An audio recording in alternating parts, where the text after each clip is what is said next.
héritage, savoir d'où je viens, quelles sont mes racines.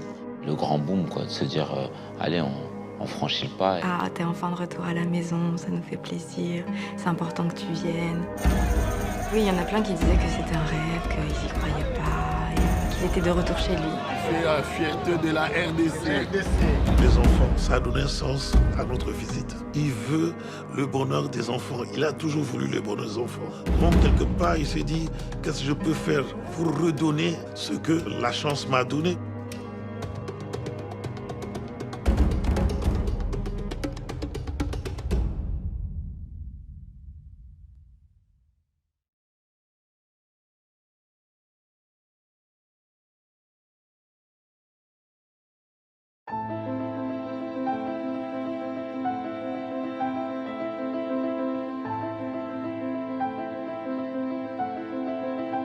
Nous observons le monde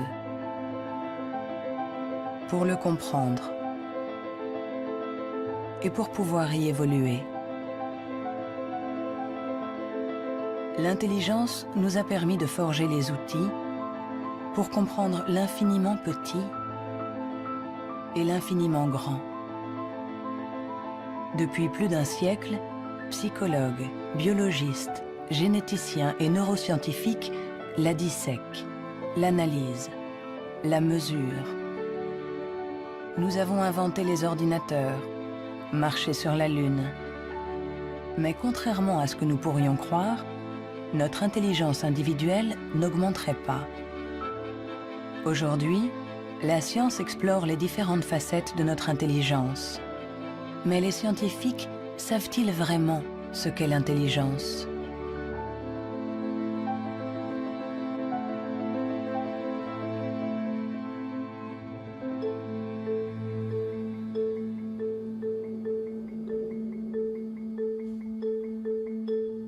L'intelligence, c'est faire le lien. Assembler différents éléments pour trouver une solution. Pour la comprendre, il faut réussir à la fractionner, en isoler toutes les composantes. Les chercheurs se sont donc penchés sur ces différentes facettes.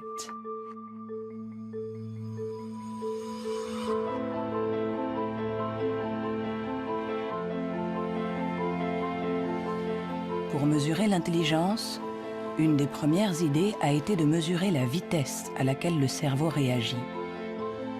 C'est cette méthode que le professeur Teni Januis a utilisée. Il a comparé notre temps de réaction avec celui de nos ancêtres. Et les résultats de son étude ne sont pas en notre faveur.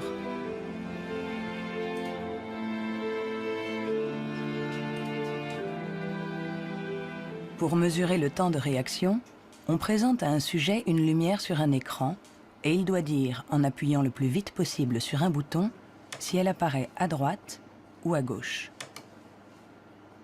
Ce n'est donc pas un réflexe, mais une information simple que notre cerveau doit traiter.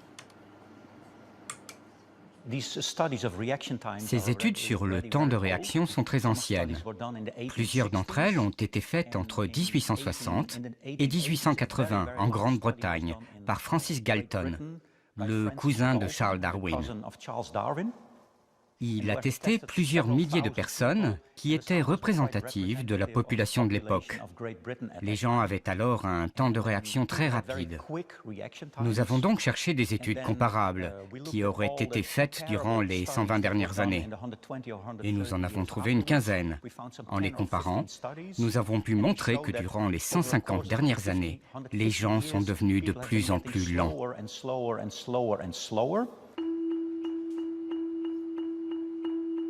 Pour le professeur Teni Januis, intelligence égale vitesse. Et notre cerveau mettrait en moyenne 50 millisecondes de plus que celui de nos arrière-grands-parents pour traiter une information simple. 50 millisecondes de plus, ça a l'air ridiculement bref.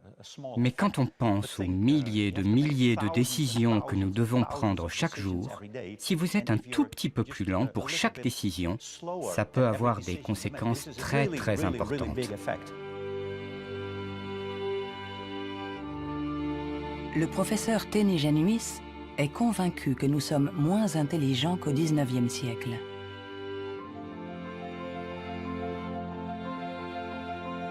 Il en voit la preuve dans l'incroyable inventivité de cette période, marquée par une explosion des innovations, de la créativité, des idées. Il y a eu énormément de fantastiques innovations au XIXe siècle. Des études ont montré que le nombre d'inventions par habitant était 4 fois plus important qu'aujourd'hui.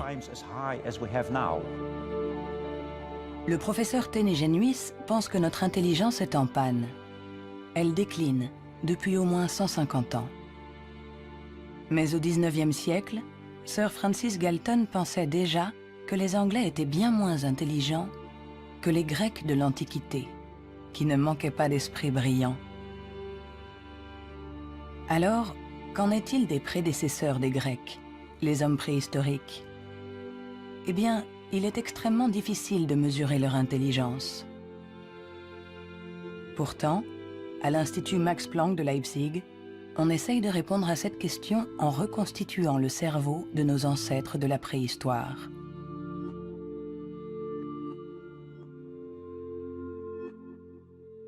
La paléoneurologie, c'est une science très frustrante, puisque son objet, j'allais dire, quasiment n'existe pas. On n'a pas de cerveau fossile. Ce qu'on a essentiellement, c'est la boîte dans laquelle ce cerveau était contenu.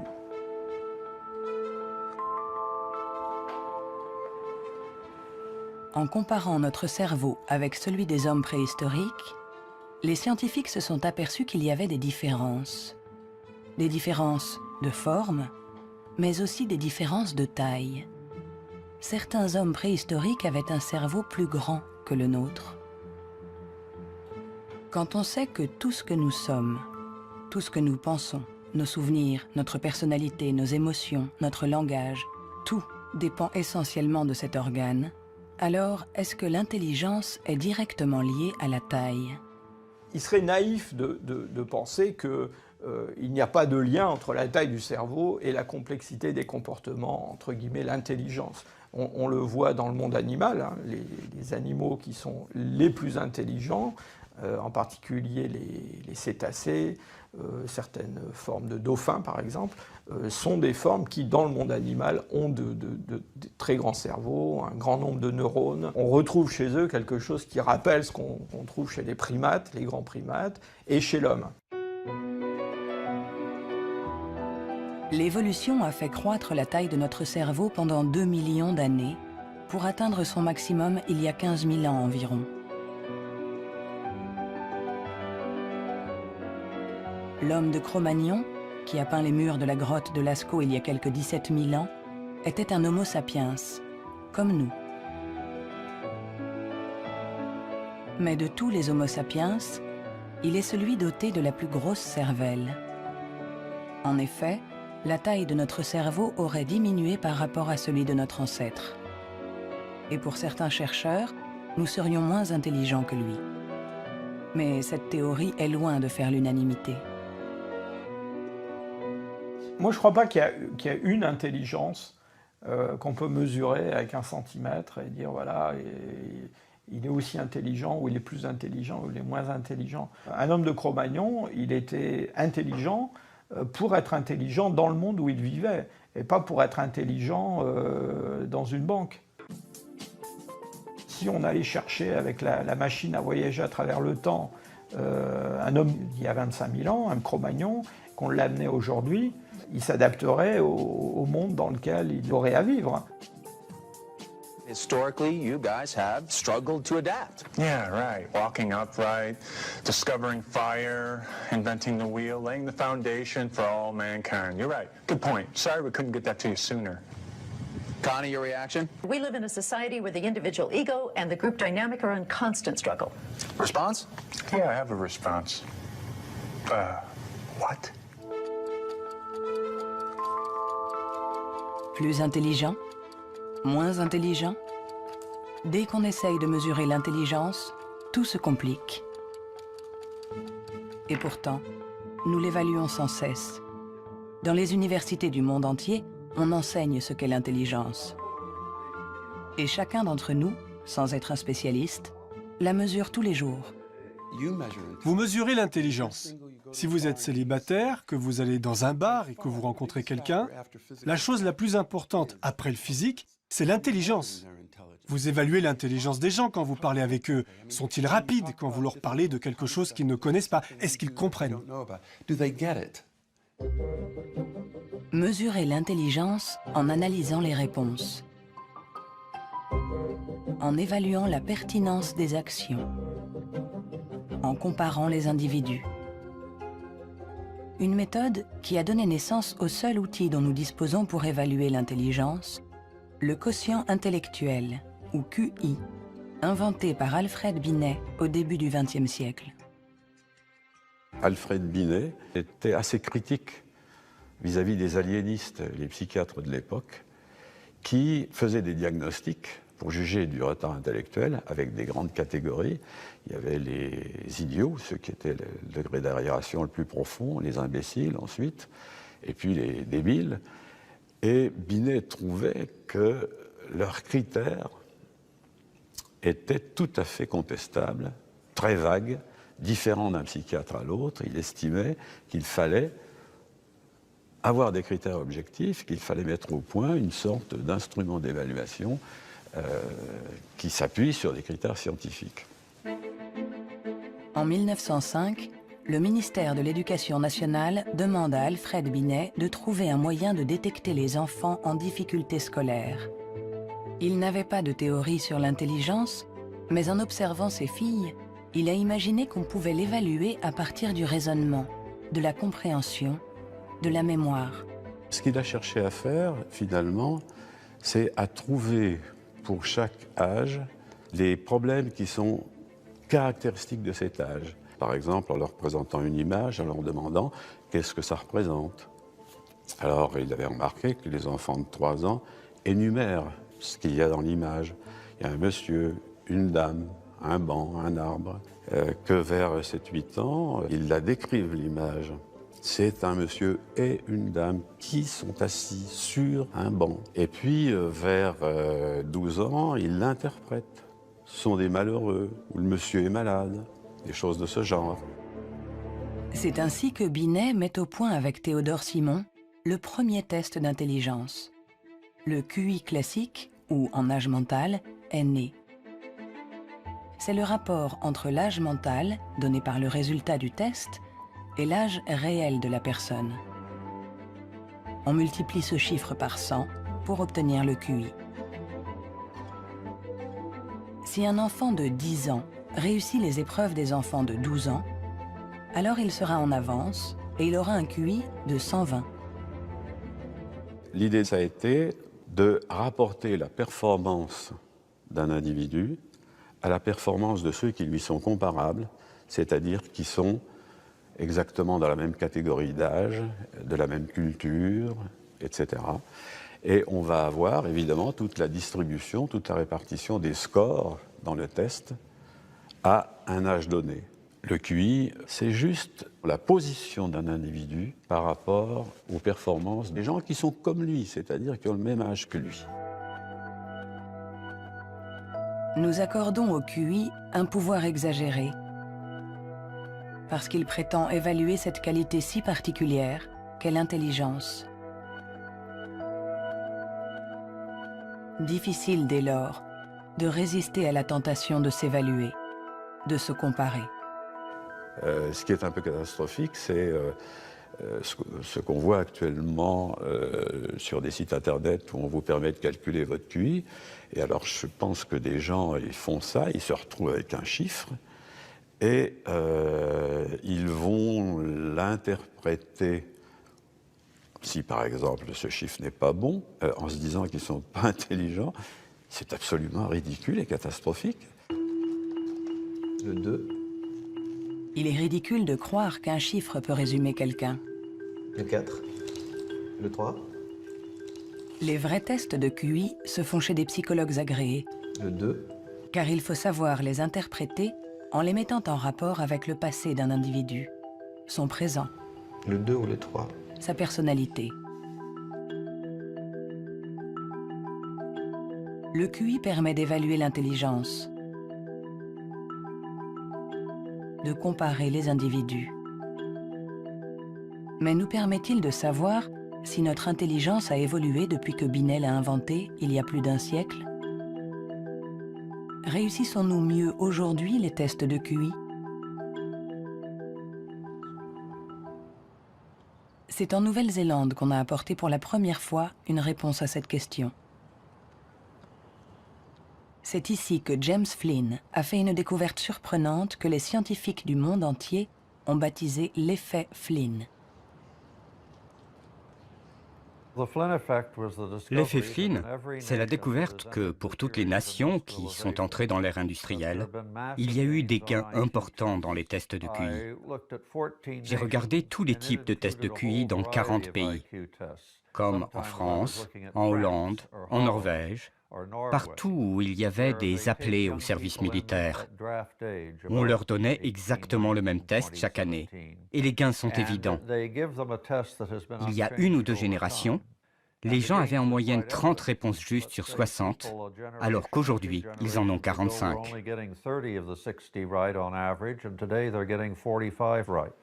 Après avoir passé au crible des dizaines et des dizaines d'études, James Flynn a montré que depuis plus de 60 ans, nous réussissons mieux les tests de QI. Est-ce que cela signifie que nous serions devenus plus intelligents que nos grands-parents? Un changement de QI ne signifie pas forcément un changement d'intelligence. Un exemple simple pour le comprendre, vous faites passer le test d'intelligence une première fois aujourd'hui. Vous le redonnez au même sujet demain. Il y a un effet d'apprentissage, il va réussir un peu mieux, il va avoir des scores un peu meilleurs. Ça ne veut pas dire qu'il est devenu plus intelligent, ça veut juste dire qu'il est un peu plus familier avec la façon de passer le test. L'augmentation du QI est due en grande partie à l'environnement, une meilleure nourriture, une meilleure éducation. Notre QI augmenterait de 2 à 3 points par année d'école supplémentaire et la durée de scolarisation est passée en moyenne de 6 ans au début du XXe siècle à 11 ans aujourd'hui dans les pays industrialisés. Tous ces effets se sont additionnés et ont fait augmenter les scores de QI.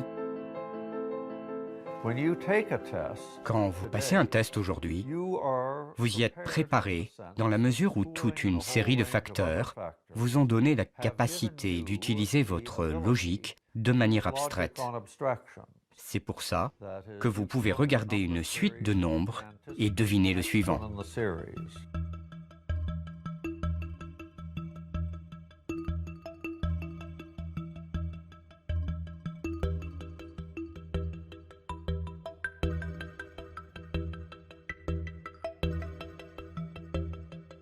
Avec l'intelligence, il ne faut pas se fier aux apparences. De meilleurs scores au test de QI ne nous disent pas que nous serions plus intelligents. Nous sommes juste mieux préparés pour réussir des tests de QI. Notre intelligence est comme un muscle que nous avons entraîné pour en exprimer tout le potentiel. Mais à force de nous entraîner, nous avons peut-être atteint nos limites. Les chiffres le prouvent. Après des décennies d'augmentation, les résultats au test de QI plafonnent. Ils diminuent même dans certains pays, comme l'Angleterre, le Danemark ou la Norvège. L'augmentation du QI est un phénomène qui a duré un siècle. Mais tous les pays vont finir par voir un plafonnement de cette augmentation. L'école a fait le plein. C'est elle qui a offert la capacité de manier des concepts abstraits. Et à moins d'une révolution de la pédagogie, les bénéfices dus à l'école vont plafonner parce que presque tout le monde aujourd'hui est scolarisé.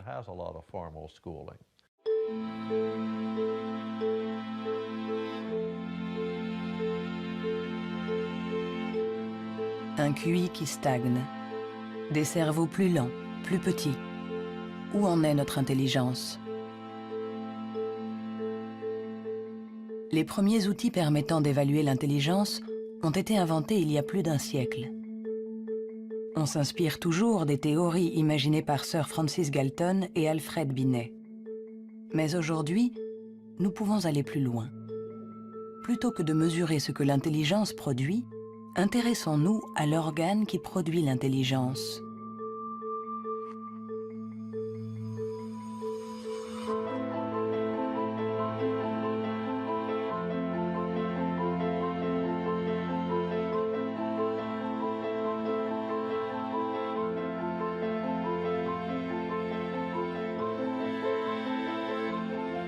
Richard Ayer est psychologue et neuroscientifique à l'Université de Californie, Irvine. Depuis plus de 30 ans, il essaie de savoir à quoi ressemble un cerveau intelligent. Grâce aux progrès faits par l'imagerie cérébrale ces dernières années, il cherche, avec son collègue le professeur Rex Jung, où, dans le cerveau, se niche l'intelligence. Nous regardons le cerveau de Richard Ayer, un très joli cerveau. Le docteur Ayer est une personne brillante, intelligente, et nous voyons toutes les régions qui sont le support de son intelligence.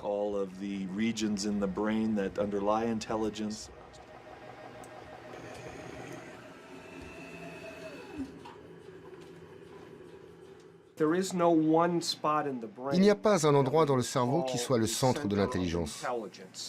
Les gens pensaient qu'il y avait un centre de l'intelligence à l'avant.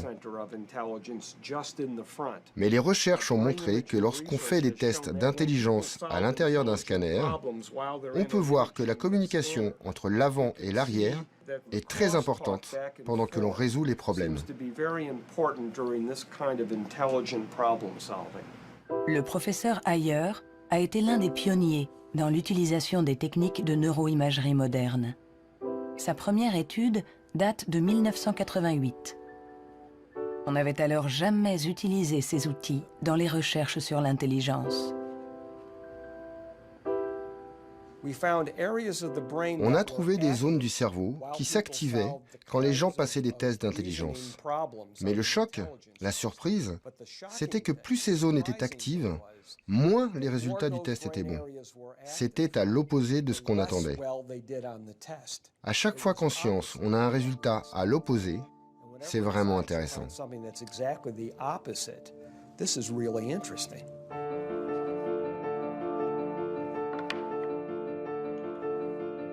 Un cerveau intelligent n'est pas un cerveau qui fonctionne plus, mais au contraire, un cerveau qui fonctionne moins. C'est ce qu'on appelle la neuroefficacité. Être intelligent, c'est résoudre un problème en faisant un minimum d'efforts.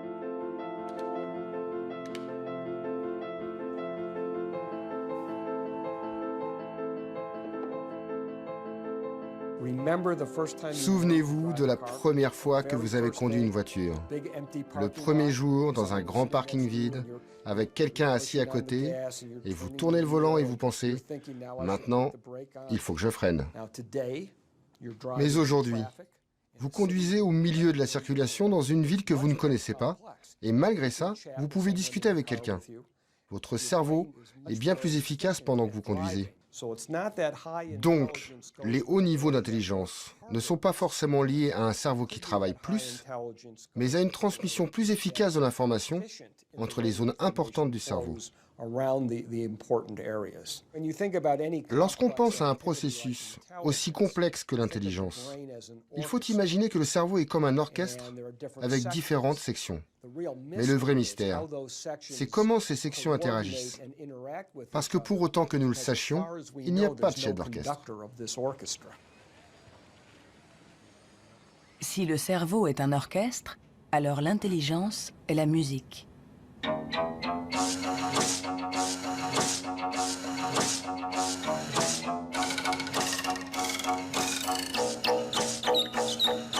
Nous commençons à déchiffrer la partition, mais nous ne savons toujours pas comment les musiciens parviennent à jouer ensemble.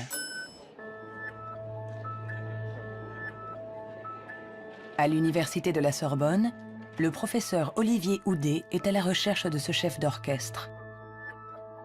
Pour le trouver, il mesure l'activité électrique du cerveau pendant que des enfants résolvent des problèmes. Ce qui l'intéresse, c'est ce qu'il appelle les bugs de l'intelligence.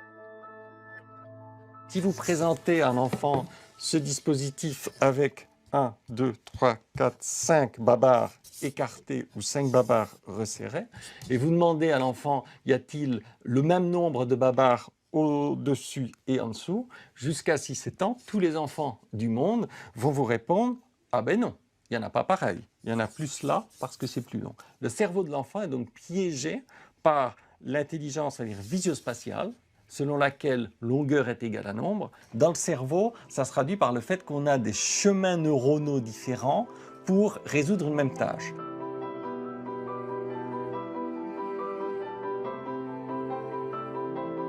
compter ou mesurer. Il y a toujours plusieurs solutions à un problème. Et notre cerveau est sans cesse en train de lutter pour inhiber les mauvaises stratégies. Nous, ce qu'on montre ici, et c'est ça la découverte et l'originalité de notre laboratoire, est que l'inhibition, c'est sans doute le processus clé et positif de l'intelligence, parce que c'est elle qui nous permet de résister à nous-mêmes, en quelque sorte.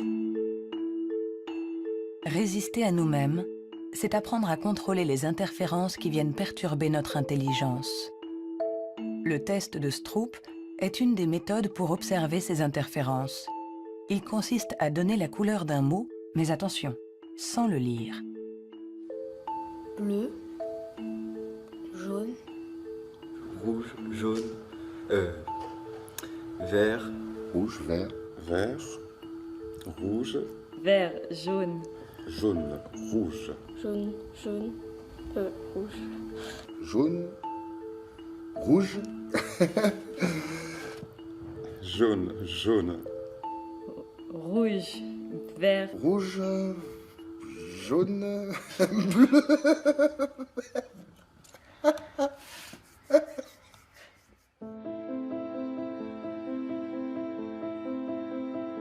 Pour résoudre un problème, nous sollicitons différentes régions du cerveau reliées entre elles, mais qui sont parfois en compétition.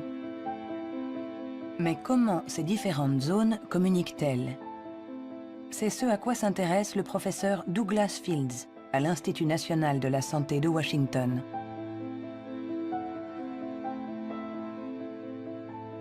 Le cerveau est fait de deux sortes de tissus, la matière blanche et la matière grise. Tout le monde a entendu parler de la matière grise. C'est là où se trouvent les neurones, sur une couche à la surface du cerveau. Mais en dessous, il y a des milliards de connexions, de câbles, des axones qui connectent les neurones. Et c'est blanc parce que ces axones ont une gaine isolante formée d'une membrane qui est de la myéline.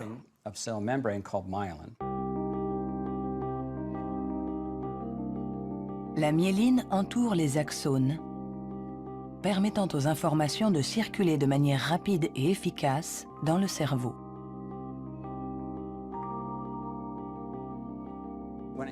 Quand un enfant naît, son cerveau n'est pas mature. Ses fonctions sont minimales. Un bébé ne peut quasiment rien faire. Il ne peut pas se nourrir, il ne voit pas vraiment, il ne sait pas marcher ni redresser la tête. C'est parce que notre cerveau est façonné en permanence par notre environnement. Et une des choses les plus intéressantes avec la myéline, c'est qu'elle se forme après notre naissance. La myéline est essentielle pour que l'information circule de manière efficace dans le cerveau. Elle est donc essentielle pour notre intelligence. Mais aujourd'hui, la formation de la myéline est perturbée.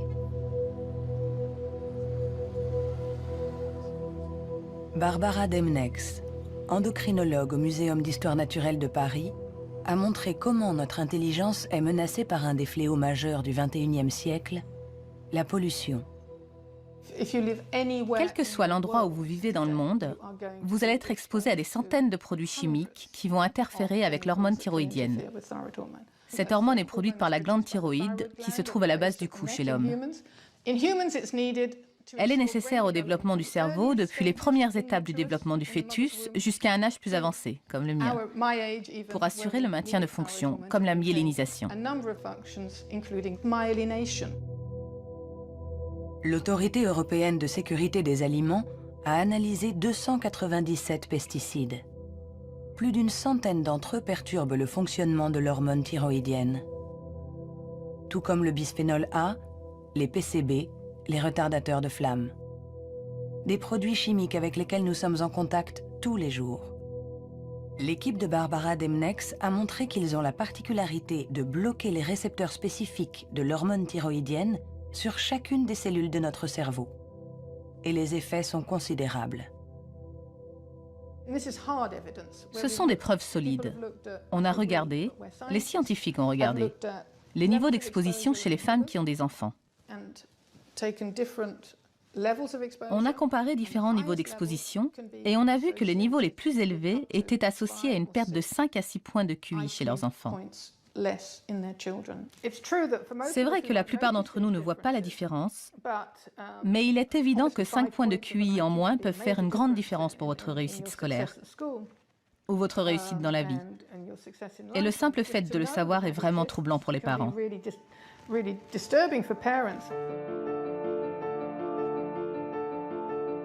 Notre intelligence nous a permis de créer un monde complexe au prix de la dégradation de notre environnement. Et nous pourrions en payer le prix si cette dégradation perturbe la formation de notre cerveau, en agissant sur la myéline par exemple. Mais si ce phénomène se confirme, comment le gérer? Pendant plus d'1 siècle, on a pensé que tous nos processus mentaux n'étaient dus qu'à l'activité électrique des neurones. Mais aujourd'hui, les neurobiologistes ont commencé à explorer un nouveau continent. Il n'y a que 15% des cellules du cerveau qui sont des neurones. Le reste, qui représente 85%, ne communique pas grâce à l'électricité. On l'appelle la glie. De nouvelles méthodes nous ont permis de voir avec surprise que les cellules gliales communiquent entre elles et avec les neurones. On est à la pointe des recherches sur le cerveau, car il y a là un changement fondamental dans la manière dont on pense que le cerveau fonctionne au niveau cellulaire. Les cellules gliales, des cellules bien plus nombreuses que les neurones et qui forment leur environnement. Certaines fabriquent la myéline. D'autres nourrissent les neurones et les protègent. On les appelle les astrocytes. Et une découverte inattendue a montré que les astrocytes jouaient un rôle dans l'intelligence. Tout a commencé avec un génie. En avril 1955, au Princeton Hospital du New Jersey, Thomas Harvey, médecin pathologiste, est en charge de l'autopsie de Albert Einstein. Et ce 18 avril, à 8 h du matin, il décide de voler le cerveau de celui que nous considérons comme l'incarnation du génie. Il espérait, en examinant le précieux organe, percer les secrets de l'intelligence. Après l'avoir conservé caché chez lui pendant 27 ans, il autorisa d'autres scientifiques à l'examiner. Et ils découvrirent quelque chose dans le cerveau d'Einstein qui était peut-être le secret de son intelligence. Le cerveau d'Albert Einstein a été examiné pour voir ce qui le rendait plus intelligent. Et il n'y avait pas de différence sur le nombre de neurones, sur la taille des neurones, il n'y avait rien. Mais son cerveau avait plus d'astrocytes. Et beaucoup de gens se sont intéressés au rôle joué par les astrocytes dans l'intelligence. Les astrocytes. Des cellules gliales identifiées il y a plus d'1 siècle. Mais ces dernières années, les scientifiques se sont aperçus que leur rôle était plus complexe que ce qu'ils imaginaient.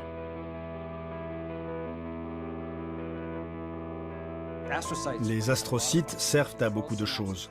Ils contrôlent les synapses, ils contrôlent le flux sanguin dans le cerveau, ils nourrissent les neurones, ils réagissent aux blessures. Toutes ces choses étaient considérées comme des tâches ménagères faites par les astrocytes dans le cerveau. Et plein de gens ne les prenaient pas au sérieux. Jusqu'à ce qu'on réalise que ces tâches ménagères font que l'astrocyte contrôle le neurone. Un astrocyte humain contrôle des centaines de neurones. Bien plus que ce que peut faire un astrocyte de souris, par exemple. En se basant sur cette observation, une équipe de l'Université de Rochester a mis au point une expérience fascinante. Pour mieux comprendre l'intelligence humaine, ils ont décidé de lui faire franchir la barrière des espèces. Ils ont greffé des astrocytes humains dans le cerveau de souris.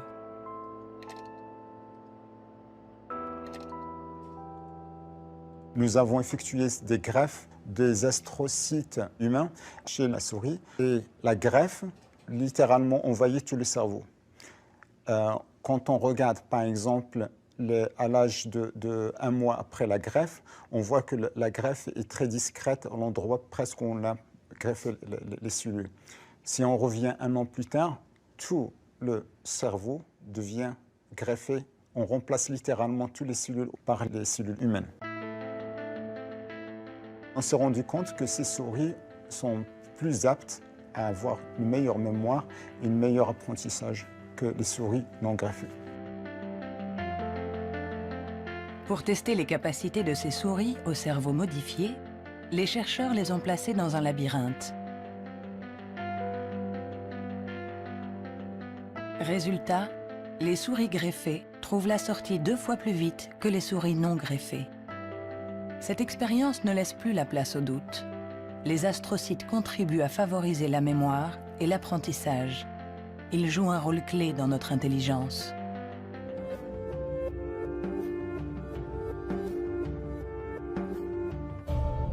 L'intelligence se reflète dans le fonctionnement du cerveau. Mais comment expliquer les différences d'intelligence de nos collègues, de nos amis, de nos parents? Ont-ils plus de matière blanche, moins d'astrocytes, des neurones plus rapides? Ce qui est à l'origine de nos capacités se trouve en partie dans nos gènes. Robert Plomine est généticien comportementaliste. Dans le cadre de ses recherches, il a regardé grandir des milliers d'enfants. Grâce à eux, il espère pouvoir trouver les gènes qui influent sur l'intelligence. Les gens demandent souvent dans quelle mesure l'intelligence est déterminée par les gènes. Mais tout d'abord, il faut insister sur le fait que le mot « déterminé » n'est sans doute pas le bon. On devrait dire « influencé ». C'est comme pour la taille, elle est liée aux gènes, mais pas déterminée par eux. Si vous êtes grand, il est probable que vos enfants seront plus grands que la moyenne. Mais s'ils sont mal nourris ou s'ils sont malades, ils seront peut-être plus petits. Ce n'est pas déterminé, c'est influencé. Pour l'expliquer différemment, les gènes nous donnent un potentiel et l'environnement permet de l'exprimer.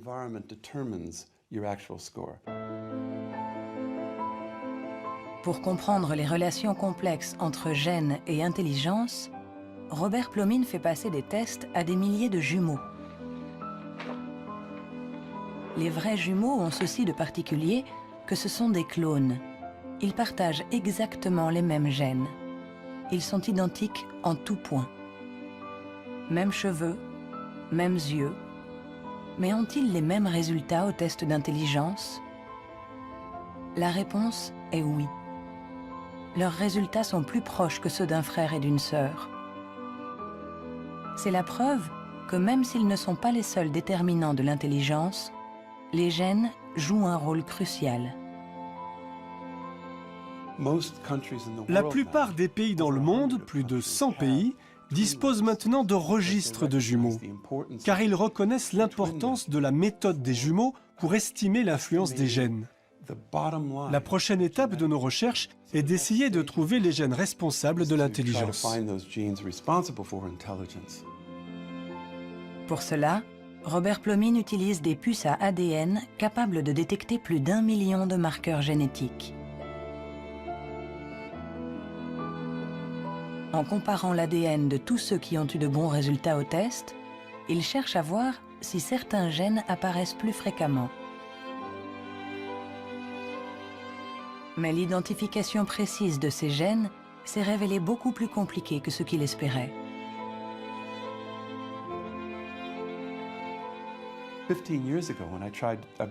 Il y a 15 ans, quand j'ai commencé à essayer de trouver les gènes de l'intelligence, personne n'imaginait que ce serait aussi difficile.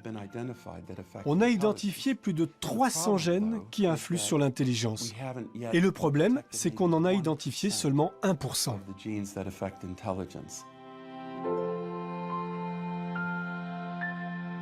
L'intelligence est influencée par l'interaction de plusieurs milliers de gènes. Ils forment un réseau d'une complexité inouïe, d'autant plus qu'ils produiraient des effets différents selon la région du cerveau où ils s'expriment. Avant, on imaginait le fonctionnement du cerveau en termes de zones.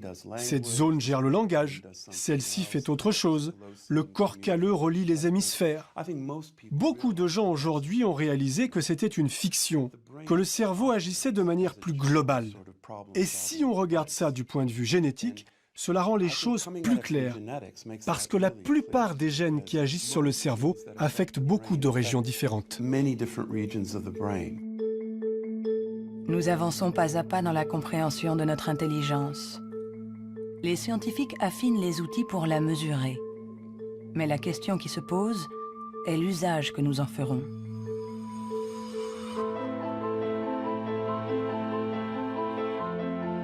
L'intelligence est ce qui prédit le mieux notre niveau d'étude, notre emploi. Par conséquent, parler de l'intelligence de quelqu'un n'est pas anodin. On donne une valeur, on classe, on hiérarchise, avec tous les risques de dérapage que cela comporte. L'erreur de raisonnement, c'est de considérer que l'intelligence serait essentiellement héréditaire. Et ça a conduit effectivement à des dérives qui sont tout à fait ridicules, je dirais, absolument ridicules. Pour en donner un exemple, en 1924, je crois, une loi a été votée aux États-Unis qui restreignait l'immigration, qui mettait des quotas pour l'immigration, parce que dans les tests, ils avaient en moyenne des résultats moins bons. Et donc, ils étaient supposés être héréditairement moins intelligents. Il fallait qu'ils en viennent moins aux États-Unis pour ne pas faire baisser la moyenne. On les accueillait, vous savez, dans Ellis Island, cette petite île qui est en face de New York, et pas mal d'entre eux ont été renvoyés, et notamment ceux qui, dans les années 30, commençaient à sentir la montée du nazisme, je pense aux Juifs de l'Europe de l'Est, par exemple, et qui ont été refoulés pour des raisons absolument idiotes. On a longtemps cru qu'on ne pouvait pas échapper à ses origines. Notre hérédité était supposée contrôler nos vies. La science, depuis, nous a heureusement éloignés de cette vision déterministe. Mais l'intelligence est un sujet à part, un sujet si sensible que les faux pas et les excès ont marqué son histoire. William Shockley, physicien visionnaire, prix Nobel pour sa découverte du transistor, se montra moins brillant lorsqu'il décida de se pencher sur l'étude de l'intelligence.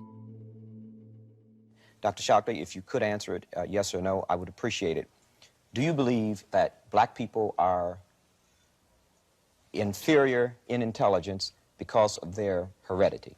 What I say is this. My research leads me, and it's a tragic conclusion, really, my research leads me inescapably to the opinion that the major cause of the American Negro's intellectual and social deficits is hereditary and racially genetic in origin, and thus not remediable to a major degree by practical improvements in environment. Then what do you see as the solution to the problem? I would propose that you would offer a bonus to everyone to be sterilized. The offer is based upon the best estimates, best scientific estimates that one can have of any genetically carried disabilities. 1974, c'était tout juste hier, une époque pas si lointaine où certains se servaient du QI pour justifier des théories racistes, pour exclure ceux qui étaient différents. Joseph Chovanec est atteint du syndrome d'Asperger, une forme d'autisme qui peut cohabiter avec un QI élevé. Diplômé de Sciences Po, docteur en philosophie, écrivain. À 6 ans, il ne disait pas un mot. Aujourd'hui, il parle 7 langues, dont l'hébreu, l'arabe, le perse et l'azerbaïdjanais. Je fais partie de ces enfants qui étaient promis à la poubelle. Pendant très longtemps, on nous a dit que les personnes autistes étaient déficientes intellectuelles. On a posé presque comme synonyme déficience intellectuelle et autisme. Alors qu'aujourd'hui, on sait bien que ce n'est pas le cas. Chaque société humaine a besoin d'un certain nombre de hiérarchies, a besoin que les gens se démarquent un peu des autres. Et on a tendance à résumer un peu tout par un critère unique. Aux États-Unis, ce qui fait, j'allais dire, les qualités humaines et les hiérarchies, c'est le QI. En France, c'est tel ou tel concours administratif. Sous la Chine impériale, c'était les fameux concours de mandarinat. Mais tout ça, ça repose sur une idée centrale qui est fausse, à savoir qu'il y aurait une échelle unique de l'humanité. Et forcément, celui qui prône ce genre de théorie se place lui-même tout au sommet. C'est toujours comme ça. L'intelligence comme échelle unique de l'humanité. Mais peut-on résumer l'humain à une seule dimension? Peut-on réduire l'homme à sa seule intelligence? alors que l'intelligence elle-même a de multiples facettes.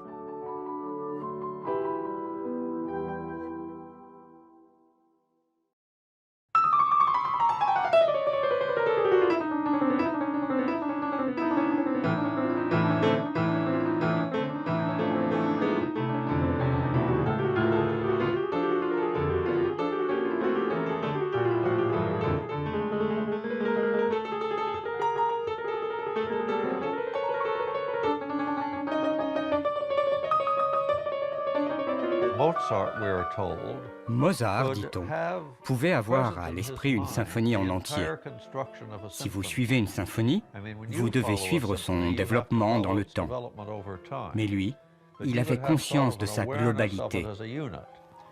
C'est un peu le même niveau de complexité que pour un mathématicien qui pense à 7 ou 8 formules et voit toutes les connexions possibles entre elles. Alors on peut toujours objecter. Est-ce que l'intelligence musicale est une forme d'intelligence? Ce n'est pas important. Ce qui est important, c'est que ça existe et que ceux qui l'ont n'ont pas obligatoirement de grand QI.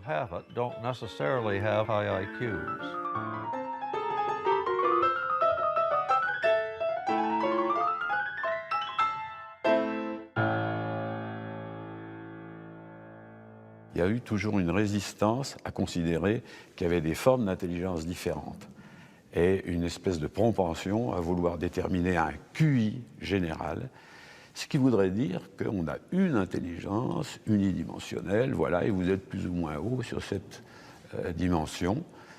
Et la conception contradictoire, c'est qu'il y a plusieurs formes d'intelligence et en réalité, vous pouvez être assez haut sur une des dimensions de l'intelligence, sur un de ces aspects, et puis assez bas sur un autre. Le débat est aussi ancien que les premières études sur l'intelligence. En effet, les scientifiques se sont aperçus que quelle que soit la méthode utilisée, ils n'arrivaient pas à évaluer l'intelligence avec une échelle unique.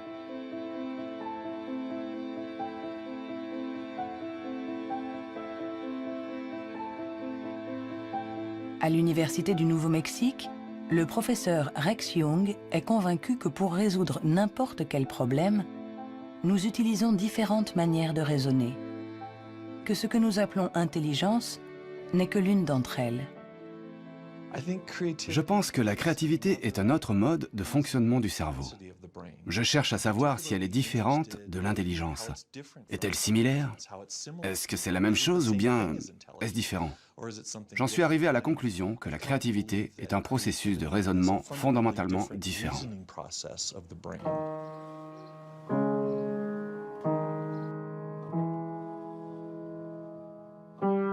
Déchiffrer une partition, c'est être intelligent en utilisant nos connaissances.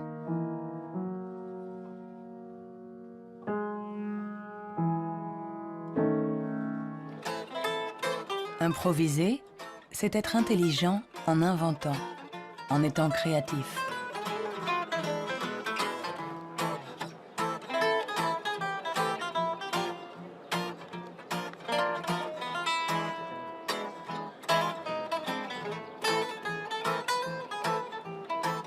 Un musicien peut être à la fois intelligent et créatif. Un sujet d'étude idéal.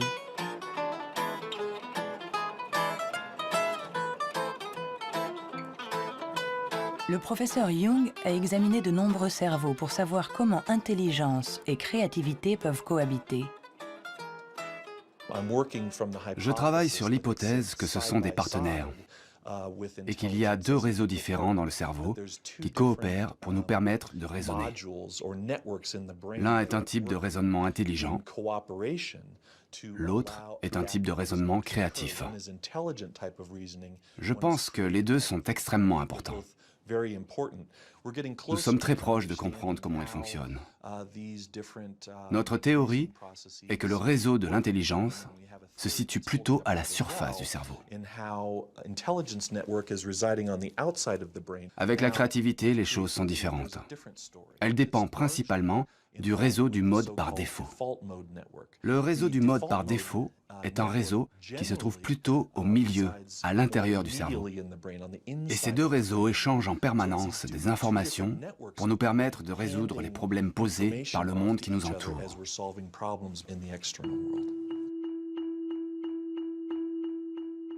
Nous avons tous expérimenté cette sensation d'une idée surgissant de nulle part avec la force de l'évidence. Ce que nous révèlent les neurosciences, c'est que ce mode de raisonnement, ce mode inventif, créatif, est un mode de raisonnement à part entière. Peut-on être intelligent sans être créatif? Ou créatif sans être intelligent? La question a elle-même un sens. Pour évoluer intelligemment dans le monde, n'avons-nous pas besoin de toutes les ressources de notre esprit? On ne peut pas être créatif en physique, par exemple, si on n'a qu'une éducation physique. Pour être créatif en physique, il faut une autre éducation et ensuite se retrouver dans un univers étranger et réutiliser des trucs et astuces, des mécanismes mentaux qu'on a appris ailleurs, hein. Et le drame de la recherche stérile, c'est la recherche qui ne connaît que sa petite chapelle, où il n'y a ni import ni export de données, hein. Par contre, tous ceux qui ont été créatifs, ce sont des gens qui ont importé des idées d'un univers autre.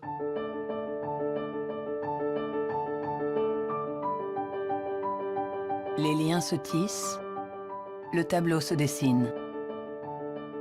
Les scientifiques assemblent petit à petit les différentes composantes de notre intelligence. Mais le monde évolue, et l'intelligence aussi. Notre cerveau est en permanente évolution.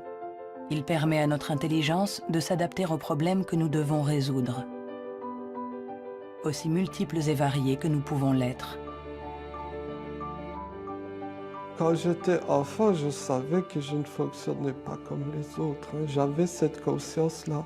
Cela m'a donné à réfléchir, cela m'a amené à imaginer le monde pluriel. Imaginez le monde où il n'y a pas un seul axe, que ce soit de classement ou de valorisation, mais un grand nombre d'axes. Et je dis, la vraie intelligence du monde, n'est-ce pas de savoir réfléchir de façon plurielle, de savoir prendre en compte plusieurs grilles de compréhension du monde et non pas une seule. Le rôle de la science n'est peut-être pas de dire si nous sommes plus ou moins intelligents que nos voisins ou que nos ancêtres, mais de nous aider à comprendre comment notre cerveau fonctionne. On saura alors non seulement réparer notre intelligence, mais on saura aussi l'améliorer pour tisser des liens entre nous et la diversité de ce qui nous entoure.